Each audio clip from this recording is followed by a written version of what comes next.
Bienvenue dans le podcast Une blonde en Norvège. Vous pouvez soutenir l'émission en devenant membre sur Patreon. C'est une plateforme de financement participatif avec plusieurs niveaux d'abonnement. Dans le premier niveau à 2 €, vous avez accès aux épisodes avant la publication officielle. Dans le niveau à 5 €, vous pouvez choisir une photo Full HD sur ma boutique. Et il y a des niveaux supérieurs avec d'autres contributions. Rendez-vous sur le site Une blonde en Norvège pour plus d'infos. Aujourd'hui, c'est Diane Berbin qui va nous parler de Bergen, qui est la deuxième plus grande ville de Norvège et qui en a aussi été la capitale. Salut Diane! Salut, merci pour l'invitation.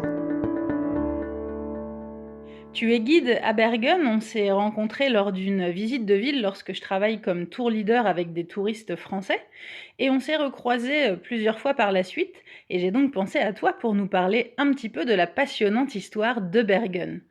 Tout d'abord, est-ce que tu peux nous parler un petit peu de toi? Depuis quand es-tu en Norvège et pourquoi tu es venue à Bergen?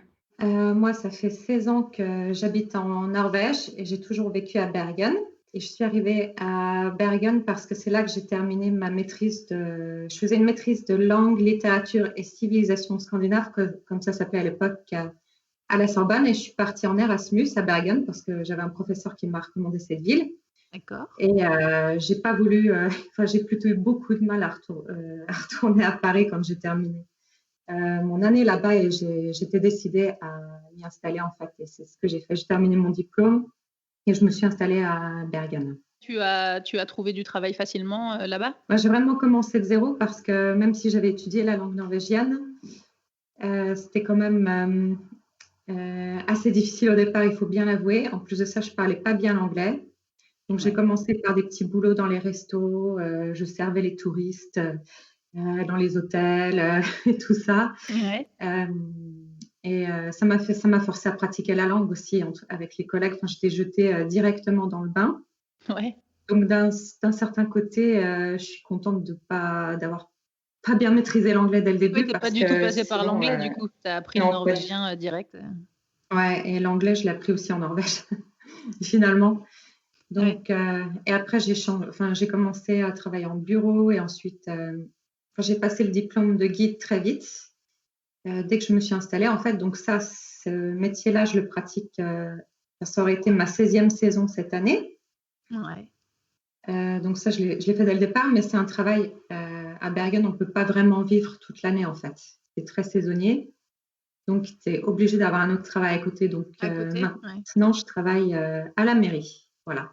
D'accord. Tu fais quoi exactement à la mairie? Alors, je travaille dans le secteur de la santé et du social. J'ai un boulot qui est lié à ma position d'élu parce que même si je suis française, on est éligible en tant qu'étranger aux élections locales. Même sans avoir la nationalité norvégienne?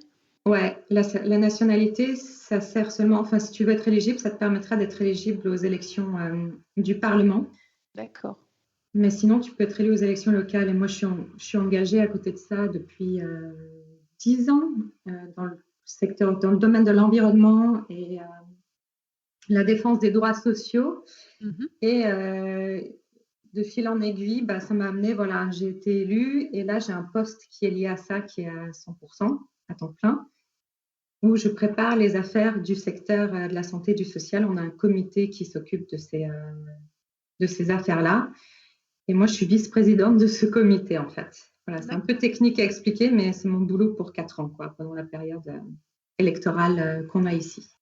J'aime beaucoup aussi ce métier, mon métier de guide, en fait, partager avec les francophones. Parce qu'à Bergen, on a plus seulement que des Français, mais on a eu pas mal de Belges. Il y a aussi des Québécois qui viennent ici, des Suisses. Donc, il y a déjà cet aspect-là de guider que je trouve très chouette pour partager les connaissances sur la Norvège. Alors, pour commencer sur le côté historique de la ville de Bergen, cette année, c'est une année importante pour l'histoire de la ville. Bergen fête cette année ses 950 ans.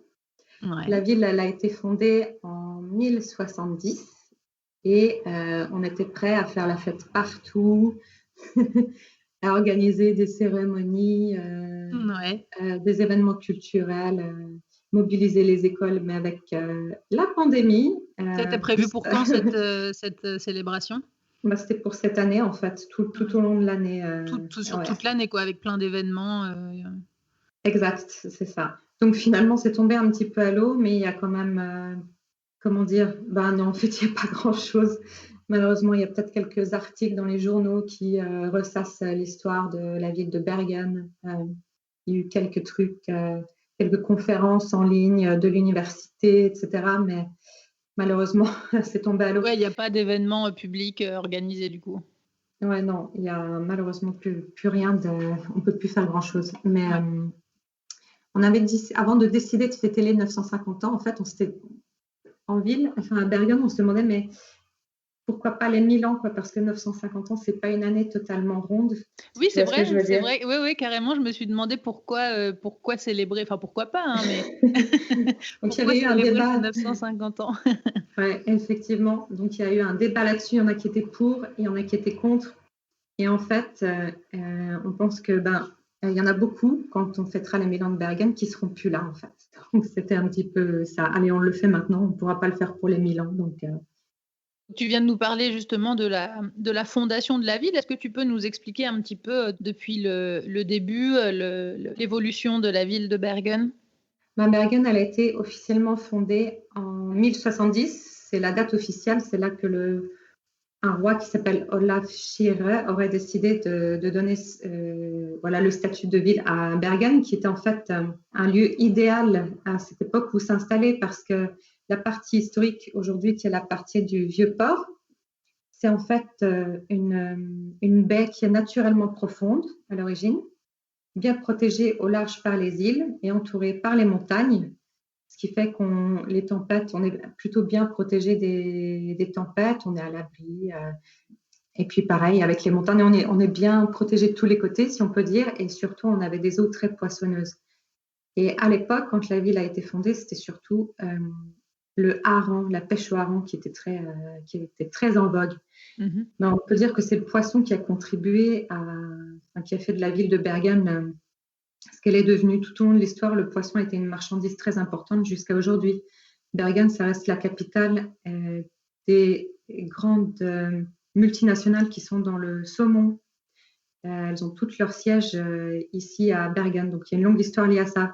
Mm-hmm. Mais en fait, on ne vous parlera pas des Vikings à Bergen parce qu'on me pose souvent la question, alors les Vikings, ils étaient où?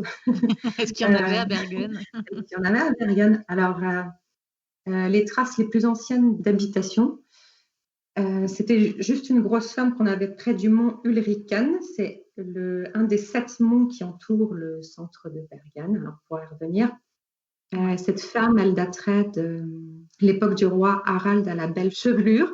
Ils avaient tous des noms assez intéressants, ces rois norvégiens.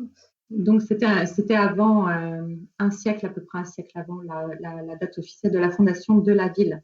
Mais les Vikings, en fait, on peut dire que quand ils sont revenus de leurs expéditions, parce que l'époque viking, elle s'est finie vers 1050, quelque chose comme ça. Mm-hmm.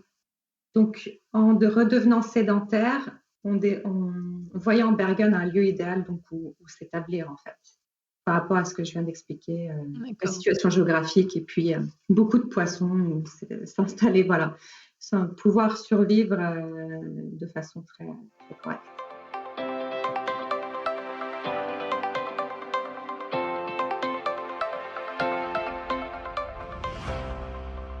Bergen, c'est une ville qui a été ravagée plusieurs fois par des gros incendies et c'est ce qui a façonné aussi la ville telle qu'on la connaît maintenant. Oui, tout à fait.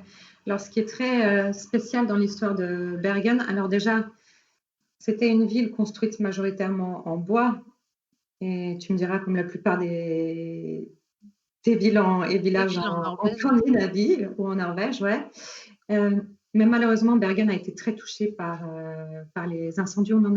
On en recense 38 grands incendies. Je parle des grands incendies au cours de l'histoire. D'accord. Et on dit que chaque génération a connu son grand incendie à Bergen. Alors, heureusement, c'est plus la règle aujourd'hui. Ça marche plus maintenant, c'est mieux contrôlé quand même, heureusement. C'est beaucoup mieux contrôlé, ouais. Et le dernier très grand incendie qui a eu lieu en 1702 Et il y en a eu encore 15 après, hein. Mais celui-là, il a ravagé 80% de la ville, en fait. Donc, il a fallu tout reconstruire. Ouais, c'est fou, tout a été détruit, quoi. C'est ça. Et après, il y a celui de 1916 qui reste très connu. Celui-là, il a touché seulement le centre-ville, autour de la grande place de Bergen, pas loin du Vieux-Port.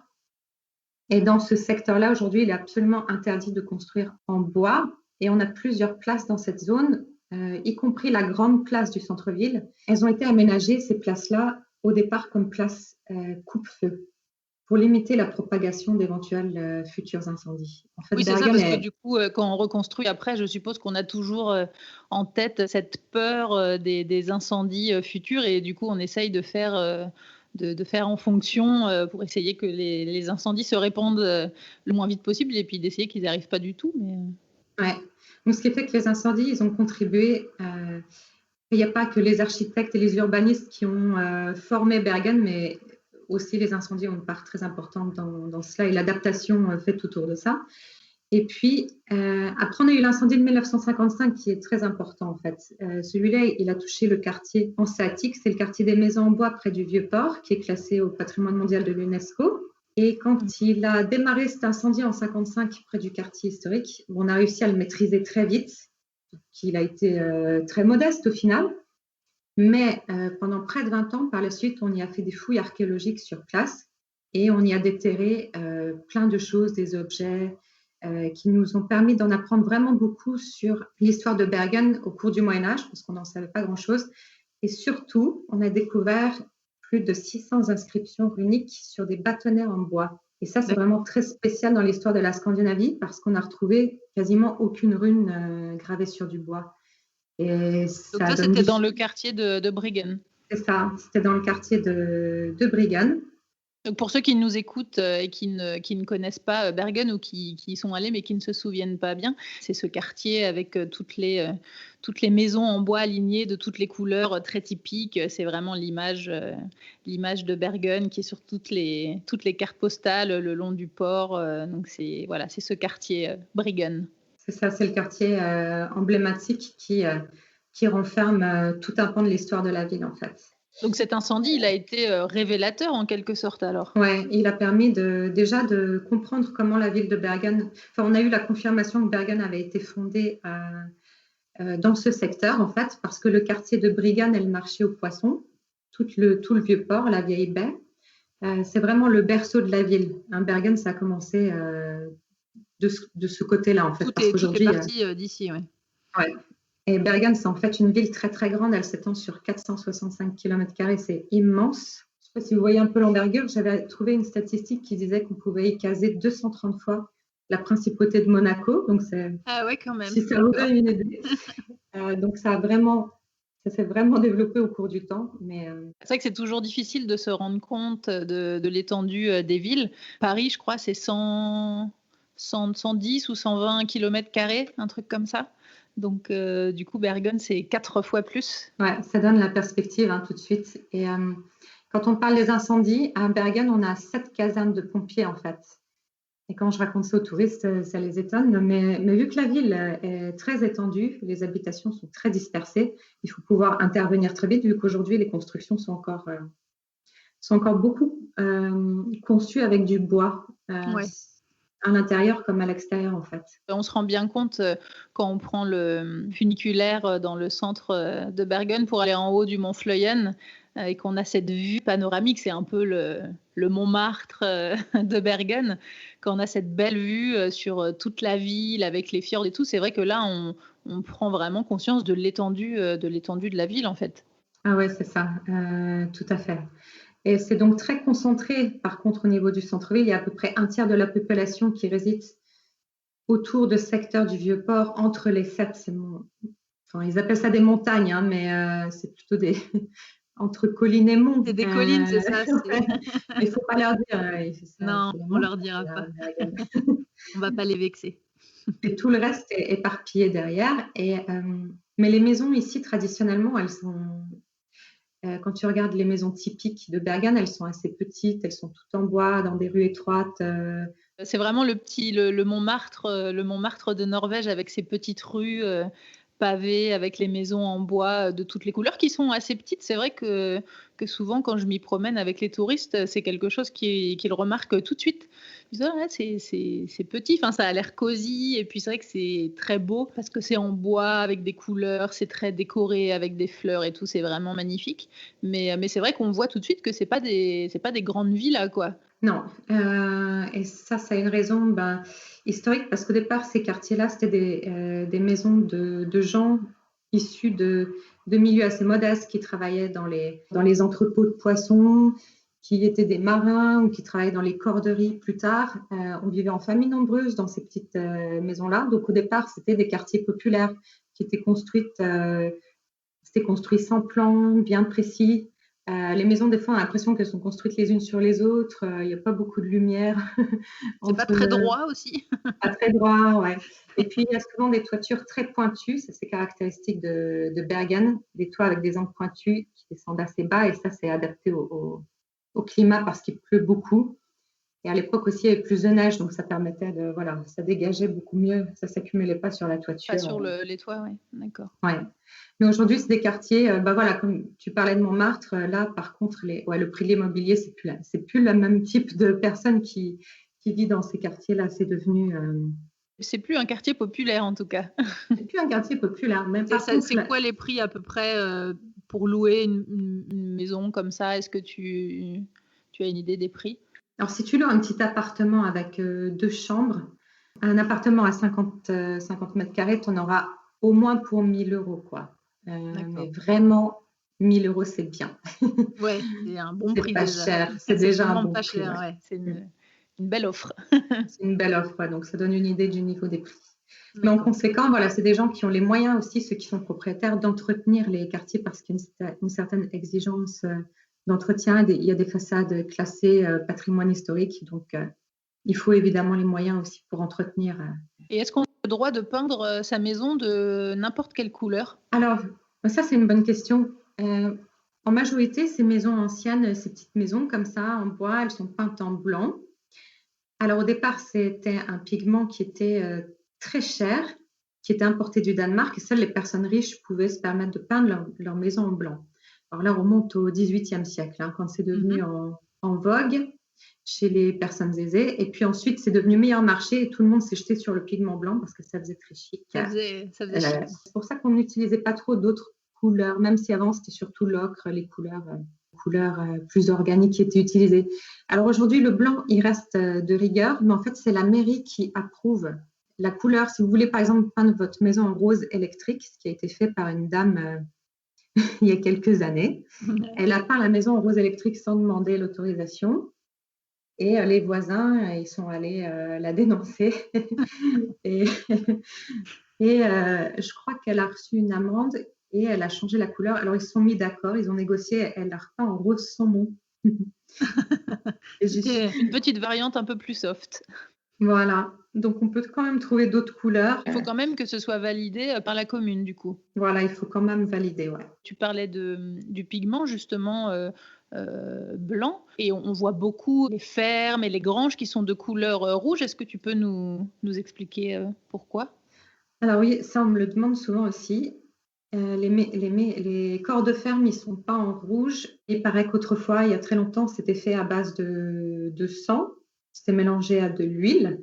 Mais sinon aussi, on pouvait recouvrir de terre autrefois. C'est vrai que c'est très typique quand on se promène. On voit quand même globalement, la plupart du temps, toutes les fermes, tous les corps de ferme, les granges et tout ça, c'est en rouge. Et puis on voit effectivement souvent la maison principale à côté qui elle est blanche. Oui, exactement. Et c'est vrai que quand on regarde en Norvège, comparé à la France, il y a moins, je trouve, de variations architecturales dans les régions. En Norvège, en France, tu as les maisons à colombage en Alsace, tu as autre chose dans d'autres régions, mais ici, ça reste quand même beaucoup plus... C'est pas un peu partout pareil, quoi. Ouais, même si c'est des très légères variations, c'est pas aussi flagrant que dans d'autres pays. Ouais. C'est vrai.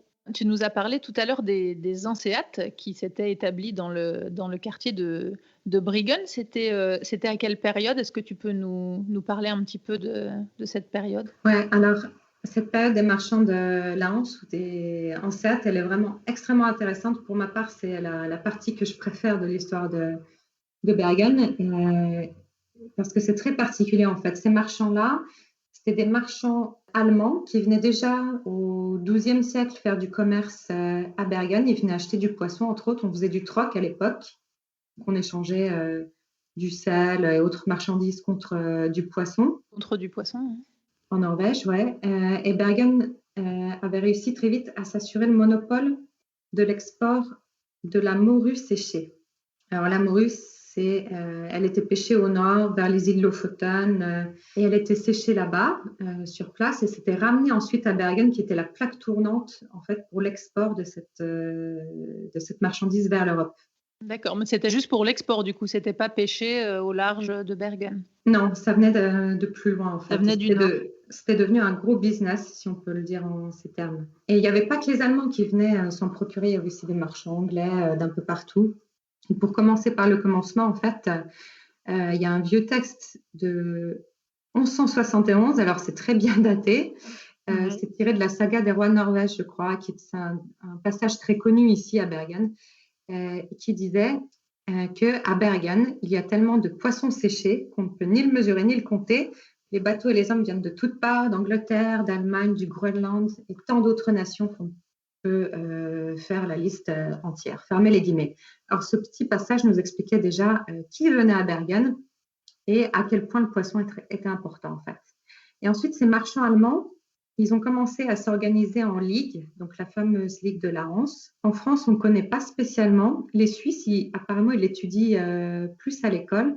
D'accord. Mais en général, je dois expliquer aux Français ce que c'est. Tout le monde ne connaît pas, mais c'était une ligue de marchands allemands installée au nord de l'Allemagne, de la Pologne, des pays baltes. Ils s'étaient ligués pour concurrencer les marchands de Venise au sud, de cette façon très schématique, hein. Et ils avaient des grandes villes comme Lübeck, Brême, Hambourg.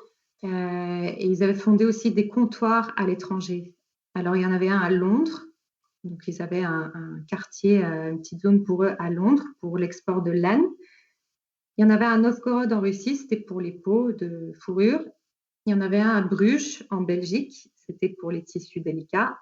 Et le quatrième, qui est beaucoup moins connu, c'est Bergen, qui a été le dernier des comptoirs à avoir été fondé. Il a été fondé en 1360 et les marchands de la Hanse ont décidé d'ouvrir un comptoir à Bergen parce qu'ils voulaient mettre la main sur cette marchandise qui était très appréciée en Europe au Moyen-Âge.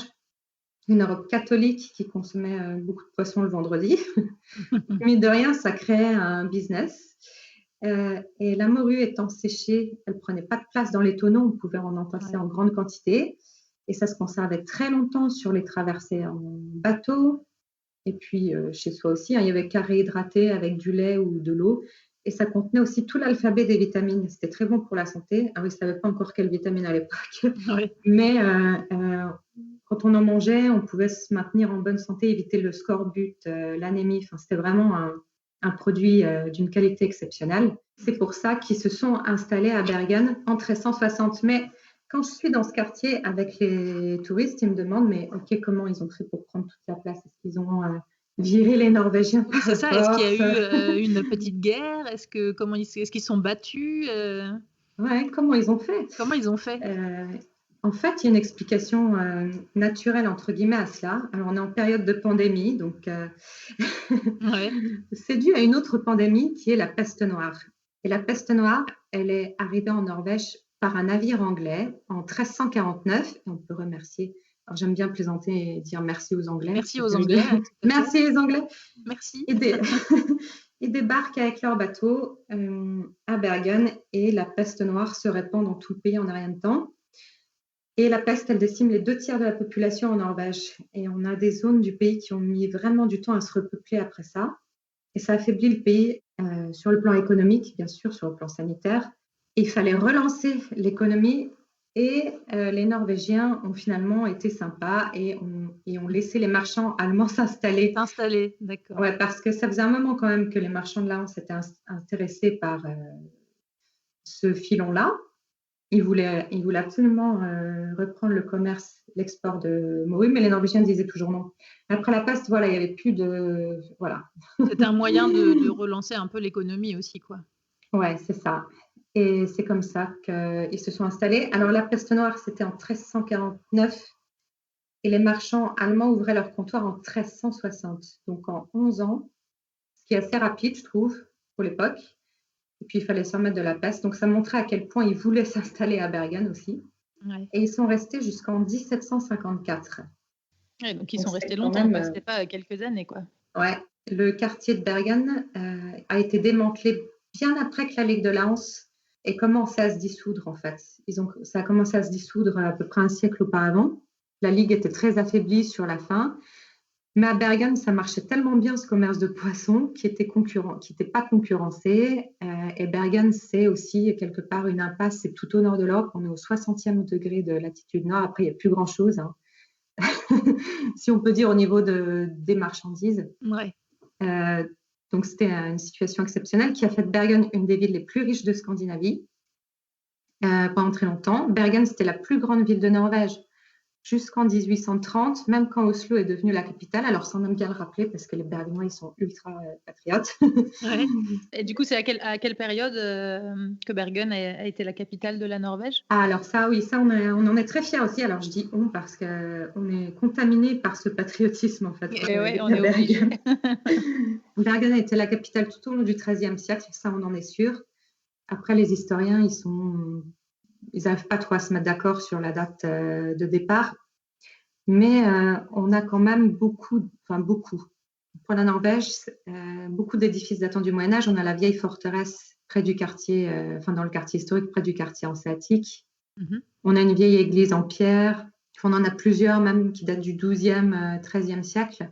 Et construire en pierre autrefois en Norvège, c'était pas dit en fait, parce que les Norvégiens qui étaient c'était des Vikings qui maîtrisaient très bien la construction du bois. Ouais, ils étaient moins doués avec les pierres. Ouais, donc on apportait de la main-d'œuvre de l'étranger, ce qu'on fait encore aujourd'hui quelque part dans le domaine du bâtiment. Et on a une salle de cérémonie royale qui est encore utilisée aujourd'hui d'ailleurs. Tout ça, c'était construit au moment où on pense que Bergen était la capitale. C'était une démonstration qui était riche, qui avait du pouvoir. Et donc, pour revenir aux Hanséates, la collaboration, parce que c'était quand même une présence étrangère, elle ne s'est pas toujours passée sans heurts. C'est pour ça qu'on a fait construire une tour en pierre près du quartier. Alors souvent, les touristes pensent que c'est une tour pour surveiller le port, mais pas du tout. En fait, la façade, elle est tournée vers le quartier des marchands de la Hanse. C'est pour surveiller les marchands. Voilà, c'est ça. Elle avait été construite en 1560. Donc 200 ans après que les marchands soient installés. Et en 1560, on était déjà sous la coupe danoise. Et c'était un peu difficile de contrôler les impôts de Copenhague, du Danemark. Donc on avait envoyé un seigneur danois qui a fait construire cette tour avec des canons. Il y avait des canons au sommet pointés vers les marchands de la Hanse et leur rappeler qui était le maître en la demeure. C'est ça, qu'ils étaient quand même en territoire norvégien. Voilà, il fallait leur rappeler que c'était qui était le chef. Ils n'étaient pas tout à fait chez eux quand même. Pas tout à fait, non. Mais ils sont quand même mélangés à la population. Et on a des descendants aujourd'hui de ces marchands de la Hanse qui font partie de grandes familles, qui ont des noms comme Møvinkel, Schönfelder, Friel. Et on a aussi Grieg. Vous connaissez sans doute le grand compositeur Edvard Grieg. Ouais. Et son arrière-grand-père, en fait, ce n'était pas un marchand allemand, mais il était venu au XVIIIe siècle faire du commerce avec eux. Et il venait du nord de l'Écosse et il était venu s'enrichir dans le commerce du homard. Il s'est installé à Bergen et on a donc son descendant, Edvard Grieg, qui est issu de cette famille qui s'est enrichie ici grâce au commerce de poissons. Il y avait beaucoup de homards dans la région? Oui, il y avait beaucoup de homards. En fait, il y avait beaucoup de produits de la mer en tout genre. En fait, même si c'était la morue séchée qui restait, comment dire, la marchandise la plus importante. Principale, en fait. Ouais. Et ce qui est intéressant aussi par rapport à ça, c'est qu'on a retrouvé des documents disant qu'entre le XVIe siècle, milieu du XVIe siècle et milieu du XVIIIe, la moitié des habitants de Bergen, pendant ces périodes-là, ils étaient nés à l'étranger. Donc, c'est un véritable creuset, Bergen, pendant plusieurs siècles. Ça a attiré beaucoup d'étrangers qui venaient s'installer ici. Ouais. Et un autre résidu de la période de la Hanse, c'est ce qu'on appelle la consonne uvulaire vibrante. Alors, j'ai regardé ce que c'est, et c'est le R qu'on a à Bergen, qu'on appelle le skar-r, et en fait, c'est le R qu'on a en France. Oui, notre R moi, français. Je parle norvégien comme ça. Ouais. Avec un R pas roulé. J'explique juste pour ceux qui nous écoutent, qui ne connaissent pas bien la langue norvégienne. En fait, en Norvège, il y a beaucoup de dialectes différents, mais dans la plupart des dialectes, les R sont vraiment roulés.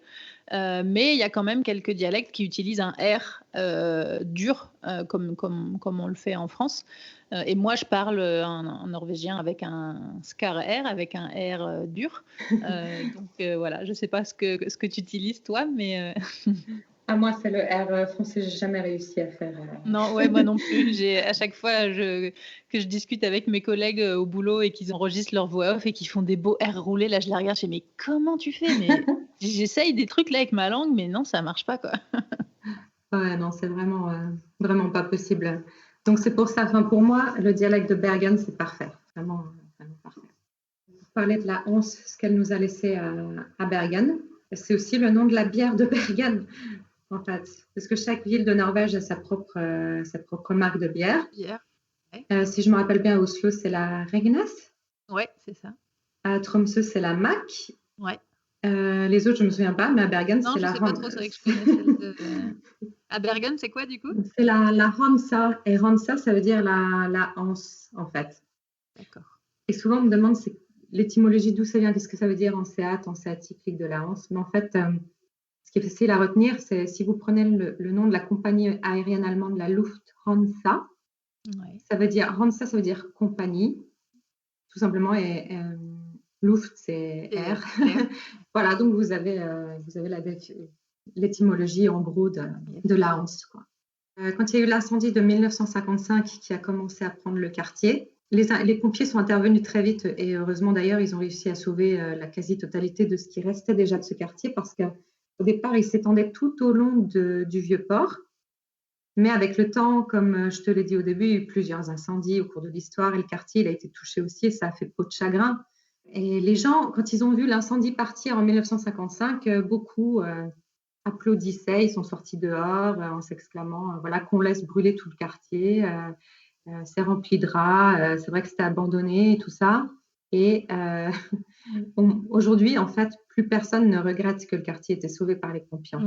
Parce qu'à l'époque, en 55, c'était pas comme c'est maintenant. C'était vraiment à l'abandon, quoi. Ouais, ça avait été au fil du temps, après que les marchands de la Hanse soient partis, pour le dire de façon très schématique, ça a fini par être laissé à l'abandon. Et 55, c'était 10 ans après la fin de la Seconde Guerre mondiale aussi. Et le quartier, on l'appelait depuis longtemps le quai des Allemands. Et ça rappelait quelque part, même si les Allemands, les nazis n'ont rien fait de spécial dans le quartier, ça rappelait la présence des Allemands quand même, si tu vois ce que je veux dire. Ouais. Donc c'était lié à... C'est vraiment le quartier des Allemands, quoi. Ouais, ça avait perdu sa signification d'origine. Et puis, à l'époque, tout ce qui était nouveau, tout ce qui était neuf, c'était un symbole de progrès, de vitalité dans la société. On tournait une page, on se reconstruisait après la guerre. Donc, il y avait des plans entre-temps qui avaient été dessinés pour faire le terminal des bus et des bureaux dans ce quartier-là. D'accord. Si tu vois un peu. Et on a réussi à faire changer l'opinion publique. En fait, il y a eu des gens qui se sont organisés pour défendre ce patrimoine. Et maintenant, le quartier est classé à l'UNESCO. Et il est classé depuis quand? Depuis 1979, en fait. D'accord. Donc voilà, cette affaire-là, elle est réglée. On ne peut plus y toucher. On ne peut plus y toucher. Et en fait, c'est les derniers vestiges qui nous restent de cette ampleur, parce que ça reste un grand quartier quand même, de la Ligue hanséatique en Europe, en fait. Donc, c'est un patrimoine spécial aussi pour... c'est pas seulement un patrimoine norvégien, mais aussi un patrimoine... justement, un patrimoine mondial, voilà. Mondial, ouais. Qui vaut vraiment Est-ce qu'aujourd'hui, il y a encore des découvertes qui sont faites Là, il y a plus de... Parce qu'on a mis 20 ans après l'incendie de 55, on a pris le temps de faire des fouilles. En fait, l'incendie, il a eu quelque part cet avantage, il a laissé cet avantage-là d'ouvrir la place pour faire des fouilles. Mais il reste On pense qu'il reste quand même des choses à découvrir parce que le quartier, il était construit, reconstruit plusieurs fois et il y a sûrement des choses encore enfouies à déterrer. Là, il n'y a pas de fouilles en cours Tout pour le est moment. fini là. Tout est fini, ouais. C'est seulement s'il y a des travaux urbains, des nouveaux projets de construction. Là, avant que ce soit mis en route, on est obligé d'abord de faire des recherches archéologiques pour voir si on peut toucher ou pas et développer sur le secteur en question. Par exemple, là, on a envie de faire passer le tram devant le quartier qui est classé. Donc ça, c'est un gros débat aussi. Oui, ça fait longtemps que j'entends parler de ce débat. Donc, c'est pas encore fait, mais ça va déclencher aussi des recherches archéologiques, forcément. Donc, d'accord. Tu serais pour ou contre ce projet, toi? Qu'est-ce que tu en penses? Moi, très personnellement, je suis totalement contre. Parce que ce qui est classé à l'UNESCO, c'est pas seulement le quartier des maisons en bois, mais c'est aussi l'accès à la mer. Ouais. Parce que c'est un quai, en fait, Briggen, qui est le nom du quartier aussi, ça veut dire le quai. Mais là, l'UNESCO, elle est en train de faire un rapport pour étudier l'impact du tram, si on le construit. Donc, on attend la conclusion, en fait. Parce qu'on peut perdre le statut à l'UNESCO si on ne peut pas faire n'importe quoi. Ah bon, le statut pourrait être perdu, par exemple, si ce tram passait devant et... Si le rapport le conclut, ouais. C'est fort, ça se peut. C'est un des risques. C'est vrai que c'est une des particularités aussi de ces quais là. Pour ceux qui sont déjà allés, c'est vraiment très très typique quand on est à l'intérieur dans les toutes petites rues étroites en bois et qu'on a cette vue sur les quais, sur le port et tout. C'est vraiment magnifique. C'est vrai que ce serait carrément dommage d'avoir un tram qui passe là. Ouais, franchement, ce serait. On laisse ce quartier tranquille. Oui, c'est vrai, je suis plutôt d'accord. Aussi, en plus, il y a vraiment le centre-ville de Bergen, le tout petit centre, c'est pas très grand, donc on se déplace quand même facilement à pied. Il y a des bus. Il y a des bus qui passent. Enfin, c'est accessible, quoi. C'est pas comme s'il y avait rien et que c'était pas desservi. Et c'est un peu quelque part aussi ce quartier, qui est d'ailleurs l'un des rares patrimoines culturels classés en Norvège. Il n'y en a pas beaucoup. Et donc, il faut vraiment y faire attention. Et puis, c'est vraiment un quartier très agréable. C'est un peu une bulle de temps immémoriaux, en fait. La modernité n'a pas sa place. Donc, quand on traverse ce quartier, on est pris par l'odeur du bois, par le calme. C'est vrai, on est complètement ailleurs. Ouais, alors qu'on est à côté du centre-ville. Donc, c'est vraiment un endroit magique, je trouve. Enfin, j'adore ce quartier-là. Ce qui est intéressant avec le port central de Bergen, c'est qu'il y a vraiment ce quartier ancien avec Briggen qui est d'un côté. De l'autre côté du U, c'est le début du Bergen moderne. Et puis, on a le marché aux poissons qui se trouve juste au milieu. Donc, c'est vrai qu'il y a des points comme ça, un peu des repères importants dans la ville. Ouais, c'est ça. C'est vraiment, c'est ce qui fait partie du côté pittoresque de Bergen, en plus des montagnes qui entourent la ville. La mer juste à côté, on a vraiment tout, à même pas quelques minutes.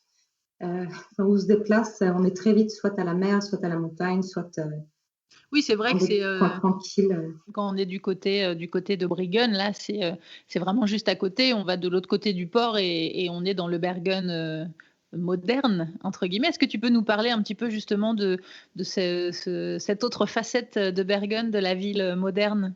Ouais, alors la partie moderne de Bergen, c'est vrai que Bergen est en fait, quand on est dans la partie autour du vieux port, on est dans la partie historique.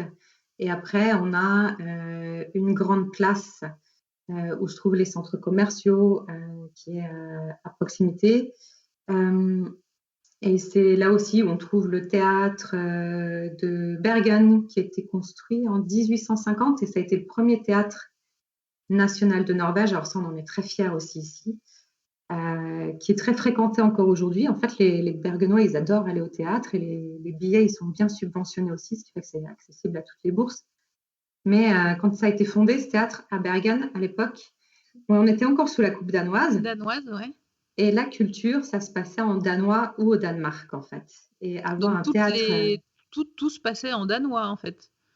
Ouais. Ou au Danemark, carrément. On n'investissait pas beaucoup dans la culture à l'époque en Norvège. Donc, le fait d'avoir un théâtre à Bergen où on jouait des pièces en norvégien écrites par des auteurs norvégiens, c'était quelque chose de pas révolutionnaire, mais c'était très important dans la construction de la nation norvégienne à venir, quoi. Et ça a été fondé à Bergen parce c'est une ville de la culture, en fait. Ça a toujours été une ville très culturelle et ça, c'est grâce à Edvard Grieg, entre autres. Edvard Grieg, il est né en 1847, il est mort en 1905 et il a tout fait pour que Bergen, sa ville natale, vive sur le plan culturel. Et on peut le remercier, entre autres, voilà, pour tout cet héritage, en fait. Et Bergen, elle a été ville européenne de la culture en l'an 2000.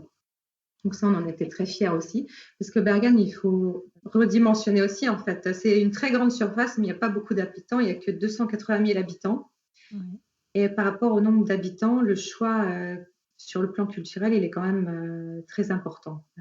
Donc, on a le théâtre, on a une salle de concert, on a les musées avec des expositions d'art ancien, mais aussi d'art moderne. Il y a beaucoup de musées dans le quartier moderne. On avait récemment une exposition Picasso où venaient aussi des artistes chinois, des choses qu'on peut voir à Londres, à Paris, sans exagérer. Même si c'est pas sur des surfaces très grosses non plus. Très grandes, ouais. Mais c'est présent en tout cas. Mais c'est présent, ouais. C'est ça que je trouve très fascinant à Bergen. On investit beaucoup dans la culture. Donc ça, je pense que c'est un héritage. On a toujours eu beaucoup d'échanges avec l'étranger, déjà par le commerce en fait.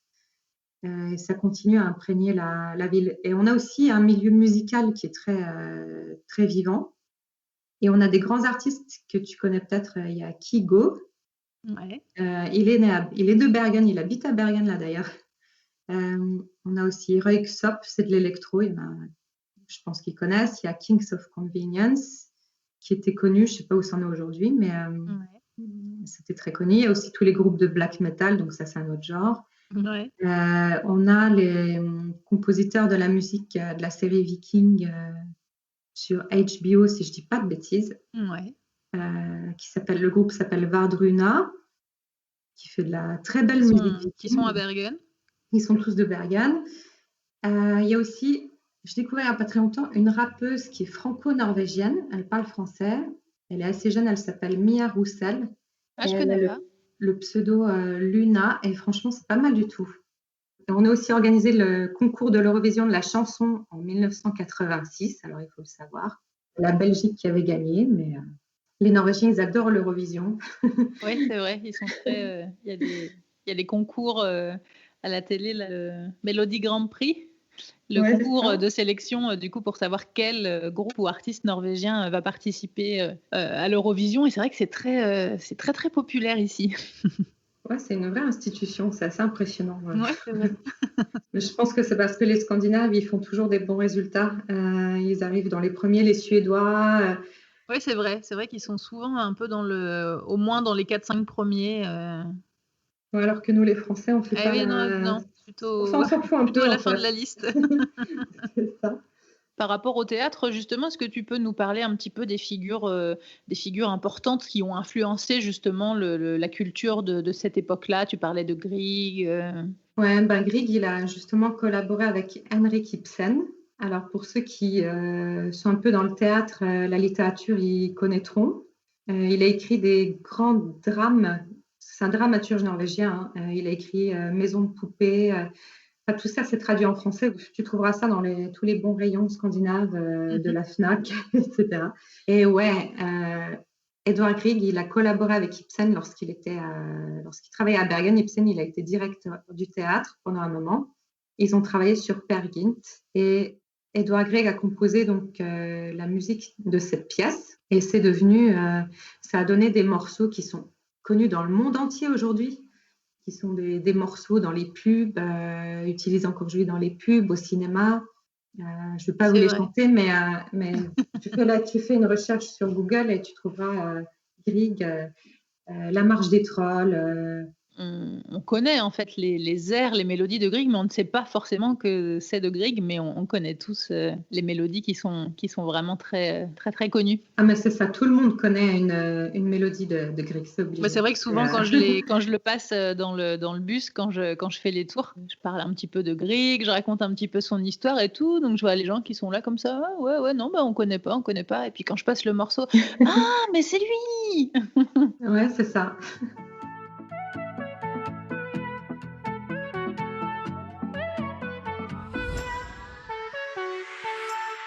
Donc on a parlé des incendies de Bergen, du côté du quartier historique, du quartier moderne, de la culture. Est-ce qu'il y a d'autres particularités de la ville? Oui, alors Bergen a aussi la réputation d'être la ville la plus arrosée d'Europe, où il y a le plus de précipitations. D'Europe, carrément. Carrément. Alors, il y a des statistiques qui montrent que non, ce serait peut-être Glasgow en Écosse. Donc, ils se battent un petit peu les records. Mais en Bergen, en tout cas, ce qui est sûr, c'est la ville la plus arrosée du pays. Ça, il n'y a pas de doute. Il pleut entre 190 et 210 jours par an. Donc, ça, c'est mes statistiques. C'est pas mal. Tous les guides ont leurs statistiques différentes, mais on est tous d'accord pour dire qu'il pleut souvent. Il pleut souvent, ouais. Et on a des records, par exemple, j'en avais noté un, il y en a plusieurs. Et en 2005, il était tombé 3055 mm, donc 3 mètres, plus de 3 mètres d'eau, c'est pas mal. Et je crois que c'était en 2007 aussi, on avait eu 80 jours de pluie d'affilée à partir de mi-octobre. Et ça, je m'en souviens, ouais, c'était horrible. Il y a une petite particularité, je crois, dans les statistiques, c'est qu'il peut pleuvoir un quart d'heure dans la journée.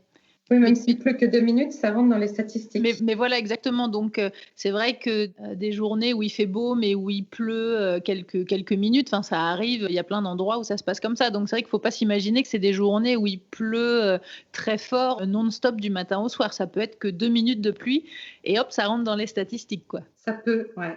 Mais il faut bien le dire, on est sur la côte quand même. Et quand il pleut, c'est pas les petites pluies. Non. Je me souviens, j'étais à Bordeaux il y a quelques années.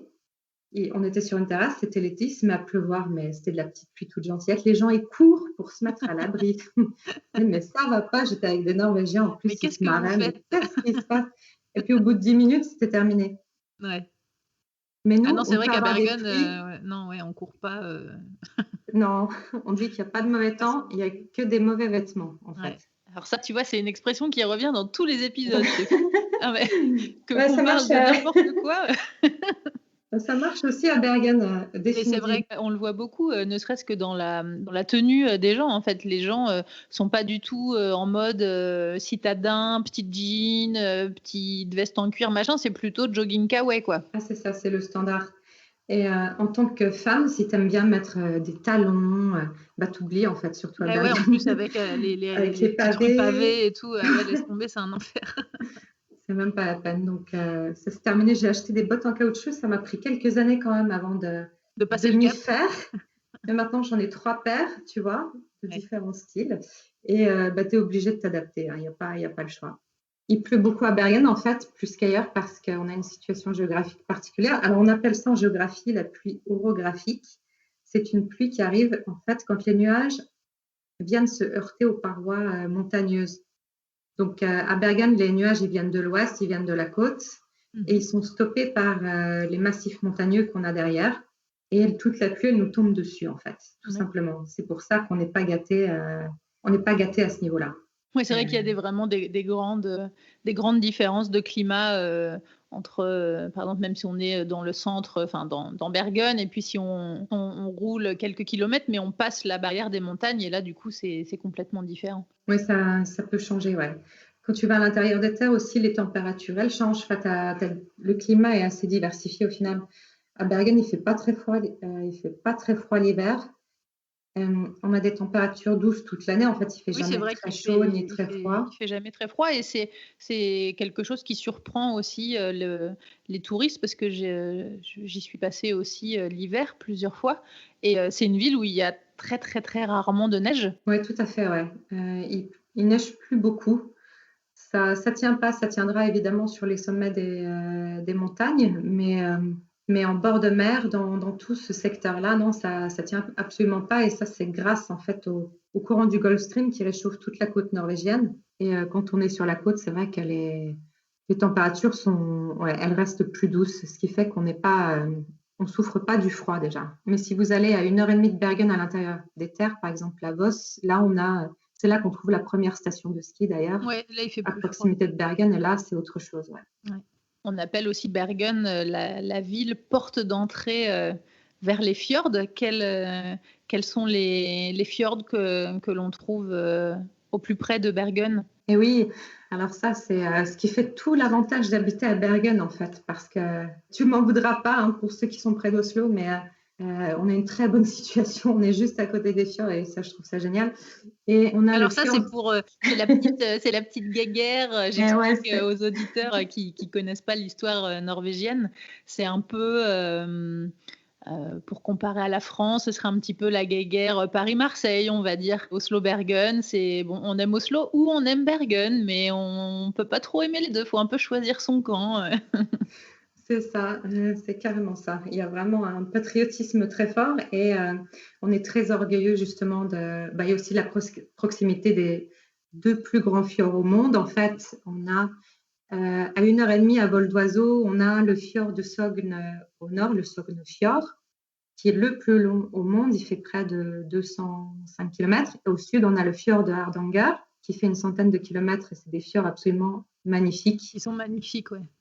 Et qui sont, ça attire beaucoup les touristes. Bergen, c'est le port de croisière le plus actif du pays, sauf cette année, bien sûr. Là, on avait ces derniers temps plus de 360 bateaux de croisière par an, ouais, et ça s'étend maintenant de février à, je dis peut-être des bêtises, même avant, enfin quasiment toute l'année maintenant. On a d'ailleurs agrandi l'aéroport de Bergen qui ressemble à un aéroport international maintenant. Ils ont fait il y a pas très longtemps en fait le hall de départ qui est magnifique avec du bois bien sûr.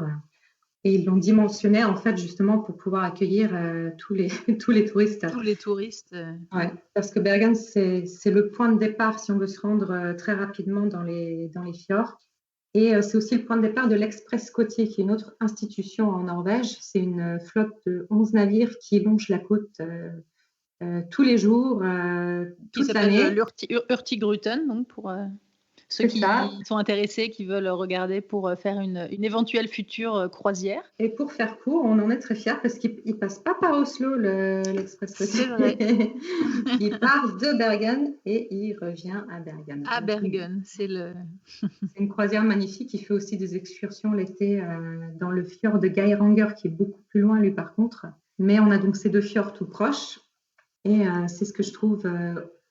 pour moi, vivre à Bergen sans y passer dans l'un de ces fjords au moins une fois par an, ça n'a aucun intérêt dans ce cas-là d'habiter. Non, ça n'a pas de sens. Il faut que j'ai ma dose de fjord, sinon ça rime à rien d'habiter à... Ouais. Toi, tu fais des activités du coup dans les fjords, tu fais du canoë, du paddle, tu vas faire des promenades en bateau. Qu'est-ce que tu as l'habitude de faire? Moi, si je ne vais pas faire des excursions pour les touristes, avec les touristes, j'aime bien y aller avec ma fille. J'ai une fille de 10 ans. On aime bien aller au camping Gaflum, par exemple, qui est au fond du fjord de Sogn. Et on prend le petit train qui longe une très belle vallée avec une magnifique rivière, très sauvage. Donc, on se promène dans ce secteur-là, ou alors on loue un canoë. Et voilà, on profite du fjord de cette manière-là aussi. Maintenant, on a aussi testé il y a un bateau électrique qui fait la traversée, la partie classée à l'UNESCO, parce qu'on a un autre secteur classé à l'UNESCO, le secteur naturel, un bras du fjord de Sogn qui est classé parce que on a le bras principal. En fait, un fjord, si on peut juste rappeler ce que c'est un long bras de mer qui rentre à l'intérieur des terres et qui a été formé au cours de la dernière ère glaciaire. En plus de ça, ça rime. Mais ça se sépare, ça ressemble à une branche d'arbre à certains moments. Si on regarde comment le fjord de Sogn est formé, sur le fond, il y a des petits embranchements comme ça. Il y a une partie classée à l'UNESCO parce que c'est absolument grandiose, magnifique. Et on peut traverser... C'est la branche du Narofjord. C'est ça, la branche qui du est classée. Narofjord. Enfin, moi, c'est un de mes fjords préférés. C'est vrai que le Garangerfjord qui est classé aussi à l'UNESCO est très beau, mais il a ce côté un peu plus grandiose, un peu plus grand, large. Et moi, c'est vrai que j'aime bien le Narofjord parce que je le trouve un peu plus petit, un peu plus, même si les parois montagneuses sont très hautes aussi, mais je le trouve plus mignon, je sais pas, j'ai vraiment un petit coup de cœur pour celui-ci. C'est vraiment moi ça me rappelle quand tu penses au Seigneur des Anneaux, tu vois, le paysage. Oui, c'est vrai. La partie, même c'est vrai qu'il n'est pas très long, en fait, cet embranchement-là, mais il est étroit, il y a des parois magnifiques, il y a des cascades de tous les côtés, il y a les chèvres qui broutent. Et on voit, il y a plus de faune. Effectivement, c'est vrai qu'on voit des animaux. C'est souvent dans ce fjord-là que j'ai vu des phoques, des marsouins, des aigles de mer. C'est beaucoup plus riche en faune. En fait, je sais pas, il se passe plus de trucs, je trouve, dans ce fjord. C'est vraiment mon préféré. Ouais, c'est magnifique. Et c'est bien desservi, en fait, parce que tu peux y venir en bus de Bergen, mais aussi en train. Tu peux combiner avec la petite croisière. Donc maintenant, c'est un ferry électrique respectueux de l'environnement et tout, qui est magnifique. Tu peux même prendre une coupe de champagne à bord pour fêter la traversée du site splendide. Ouais. C'est vraiment une zone qui est très bien desservie et la nature a une dimension absolument fantastique, quoi. Et c'est vraiment à faire. C'est vraiment magnifique et c'est ce qui m'a fait tomber amoureuse de la Norvège, en fait. Quand j'ai fait mon tout premier voyage en Norvège, c'était un trip justement entre Oslo et Bergen en passant par les fjords, et on avait fait justement une croisière de Flåm à Gudvangen dans ce bras du Narofjord, et c'est vraiment là on s'est dit mais c'est fou, c'est incroyable. Enfin, moi, ça m'a émue. En fait, en plus, on l'avait fait l'hiver. Et c'est vrai que c'est une question qu'on me pose souvent. On me demande souvent, mais tu préfères l'hiver ou l'été, la Norvège? Quand est-ce que c'est le plus beau? Qu'est-ce que tu nous conseilles? C'est impossible de choisir parce que c'est beau tout le temps. C'est beau tout le temps et partout. Mais c'est vrai que si je devais choisir, j'aurais presque une préférence pour l'hiver. Parce que c'est vrai que l'hiver, c'est fjord, recouvert de neige, avec l'eau un peu glacée et tout. Enfin, on est dans un autre monde, quoi. On est vraiment ailleurs, quoi.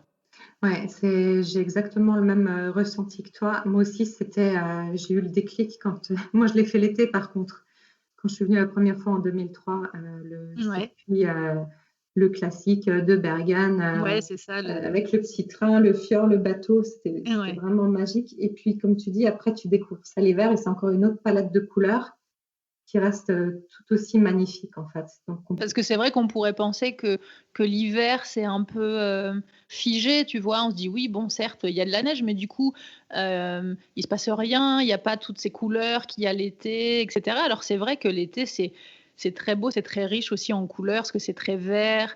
Il y a des endroits où c'est plus rocheux. On voit les animaux, etc. Donc, il se passe vraiment plein de trucs. Mais vraiment, la sensation qu'on a l'hiver, c'est vraiment, on se sent ailleurs. On est vraiment dans un autre monde. On est transporté. C'est les paysages blancs avec les fjords. Enfin, c'est vraiment incroyable. C'est vraiment ça. C'est là que tu ressens encore plus la puissance du paysage, si on peut dire. C'est quelque chose vraiment à part. En plus, il y a ce côté aussi, la Norvège est un peu victime de son succès parce que c'est un pays qui est devenu très touristique, et où l'été, il y a vraiment beaucoup, beaucoup, beaucoup de touristes dans ces zones-là, surtout parce que c'est les zones les plus connues, les plus réputées, parce que c'est aussi les zones les plus jolies, donc c'est normal. Mais c'est vrai qu'il y a aussi ce côté l'hiver où on est un peu seul au monde parce qu'il y a beaucoup moins de touristes, il y a beaucoup moins de gens. Donc c'est une expérience complètement différente. Et même les gens, je trouve qu'on rencontre quand on va au restaurant, dans les hôtels, etc.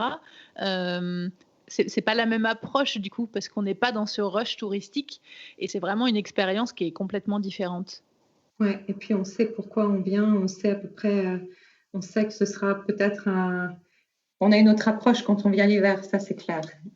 C'est une autre forme de découverte. C'est vrai. Pour revenir un petit peu à Bergen, toi, est-ce que tu habites dans le centre-ville? Ouais, là, j'habite dans le centre-ville, j'habite pas très loin de Briggen, du quartier hanséatique. C'est classe d'habiter dans ce quartier. On est à proximité de tout. J'ai les petites maisons en bois juste à côté. Je Ouais. traverse le quartier hanséatique tous les jours, donc c'est très sympa. Quels sont tes endroits préférés à Bergen? Alors les endroits, franchement, c'est pas une question facile. Mais déjà, il y a le funiculaire.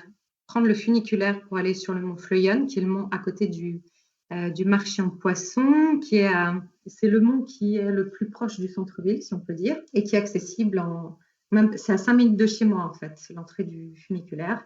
Et en 10 minutes après, je me retrouve au sommet du mont Fløyen. Bon, c'est à 300 mètres d'altitude, c'est déjà pas mal.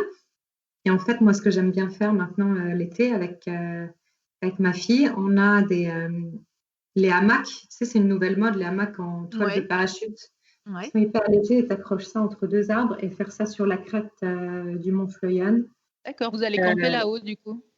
Ouais, on ne dort pas forcément, mais après une bonne promenade, tu accroches ton hamac, tu as la vue sur la ville, tu te berces un petit peu. C'est une petite pause sympathique. La pause, c'est franchement très, très sympa. C'est un endroit qui est très réputé. Il y a beaucoup de gens qui prennent le funiculaire, par exemple, qui vont en haut puis qui redescendent. Il y a un petit sentier qui redescend en ville. Pour les sportifs et les courageux, il y en a qui font l'inverse, qui montent. C'est le petit sport de la journée. Ils montent par ce chemin tout en haut du mont Fløyen et puis soit ils redescendent pareil, soit ils reprennent le funiculaire. Mais c'est vrai qu'il y a vraiment beaucoup de gens qui font cette promenade. Ouais, c'est très populaire d'aller se promener sur le mont Fløyen. C'est la promenade du dimanche classique, en fait. Il y a un sentier qui fait tout le long, donc on n'est pas obligé d'aller au sommet non plus, mais tu peux longer à une certaine altitude quand même déjà, avec une belle vue au-dessus des toits. Et il y a une multitude de sentiers en fait. Et si tu es très sportive, tu peux faire même aller au mont suivant. Et chaque année, il y a aussi un trail, le trail des 7 montagnes, où il y a moi je les appelle les dingues. Alors si tu es un peu moins à fond, tu peux faire le trail des 4 montagnes, c'est déjà pas mal non plus. Moi j'en ai fait aucun. Moi je l'ai fait un par un, c'est déjà pas mal. Mais les Norvégiens, ça fait partie aussi, ça donne un certain statut, quoi. Si tu vas en montagne, si tu sors, que tu utilises le patrimoine naturel, si on peut dire, pour t'activer, c'est bien vu en fait. Tu regardes aussi le coût des petites, ce que je raconte souvent, sur Tinder ou je sais pas trop quoi, les sites de rencontres, souvent ils mettent, si tu es sportif, tu as les photos de profil sportif, machin. D'accord, faut le préciser genre pour la rencontre parce que c'est vraiment indispensable à un bon match. C'est pas l'horoscope, en Norvège on parle pas de l'horoscope, mais on parle du sport. On parle du sport, voilà, c'est vraiment quelque chose. Même si on a plein de salles de sport, ça aussi on en a partout ici à Bergen. Quand il pleut vraiment beaucoup, voilà, on va se réfugier on va s'activer dans les salles de sport, mais sinon c'est vrai qu'ils utilisent beaucoup, ils vont beaucoup dehors. C'est vrai que c'est l'avantage de Bergen. Ça rejoint aussi ce qu'on avait dit sur Oslo, qui est une ville aussi très verte, avec une grande forêt autour, avec la station de ski à proximité, etc. C'est vrai que c'est tout aussi vrai à Bergen. Les gens utilisent beaucoup la nature qui est autour pour aller se promener. C'est vrai partout en Norvège, mais c'est vrai que dans les grandes villes, ça marche aussi. Les gens vraiment passent beaucoup de temps dehors, pas forcément pour faire du gros sport, mais juste marcher, aller se promener. C'est vraiment tout le monde fait ça, quoi. Ouais, c'est même je dirais un sujet de santé publique, quoi. C'est recommandé partout par les médecins. On vous donne pas des antibiotiques, mais on vous dit faites du sport, sortez. Alors donc, Fløyen, un de tes endroits préférés, est-ce qu'il y en a d'autres? Ouais, sinon il y a aussi un endroit que j'ai découvert il y a quelques temps, même si ça existe depuis longtemps. C'est une piscine qui est très chouette, la piscine de Norones. C'est un parc à 20 minutes du centre-ville quand même. D'accord. Mais c'est sur la presqu'île qui commence tout proche du marché aux poissons. Là, il y a l'hôtel Augustine. Oui, je suis déjà allée plusieurs fois là-bas. Ouais. Et en fait, dans le prolongement, tout au bout de cette presqu'île, il y a un parc. Ça fait quand même une bonne marche, mais il y a une piscine à côté de la mer. Et là, la piscine, elle va être ouverte toute l'année, même cet hiver. Ils vont la laisser ouverte tout l'hiver. Elle est en extérieur. Elle est chauffée, bien sûr. Et c'est à côté d'une rampe où tu peux sauter dans la mer si tu es un peu dingue, comme la plupart des Norvégiens. Mais quand tu es dans l'eau, dans cette piscine, tu as la vue sur les montagnes de l'autre côté. Ah, c'est sympa, ça, je connaissais pas. C'est génial. Et tu as le sauna juste à côté. Et voilà, donc si tu as un peu froid, hop, tu vas dans le sauna, tu vas sur un sauna, bon coup, et hop, voilà, tu retournes dans la piscine. Et tu retournes dans l'eau. Et franchement, c'est génial. Ah, ça a l'air sympa comme ça, effectivement. Ils sont en train de développer les saunas à Bergen. Comme à Oslo, il y a plusieurs saunas maintenant. Ils ont des saunas flottants aussi. Hein. Ouais, on est en train de développer ça aussi ici. Et vraiment, avec le climat, ça fait du bien, quoi. Donc, c'est un autre truc. Un de mes autres endroits préférés à Bergen, c'est fréquenter les saunas de la ville. C'est vraiment... quand on est en manque de chaleur, de climat plus chaud, ça soulage. C'est vrai que ça fait du bien. Moi, j'ai la chance d'en avoir un. Il y a un espace spa dans la salle de sport là où je vais. C'est vrai que j'y vais souvent. Ouais, je trouve que ça améliore la qualité de la vie. Oui, c'est vrai. Et sinon, il y a un autre endroit qui est chouette que j'aime vraiment bien, c'est la résidence d'Edvard Grieg. Alors, mine de rien, en fait, c'est un site absolument magnifique. C'est au sud de Bergen, à peu près à 20 minutes au sud du centre-ville. Et c'est un site pour se promener qui est vraiment superbe. Il avait construit sa villa au 19e siècle sur un promontoire au-dessus d'un lac, enfin, c'est à moitié de l'eau de mer, de l'eau douce. Il y a un petit bras de mer qui rentre à l'intérieur de ce lac. Donc, c'est au bord de l'eau. C'est toujours bien entretenu, c'est fleuri. C'est vrai que c'est magnifique. J'y suis déjà allée et c'est vraiment très beau.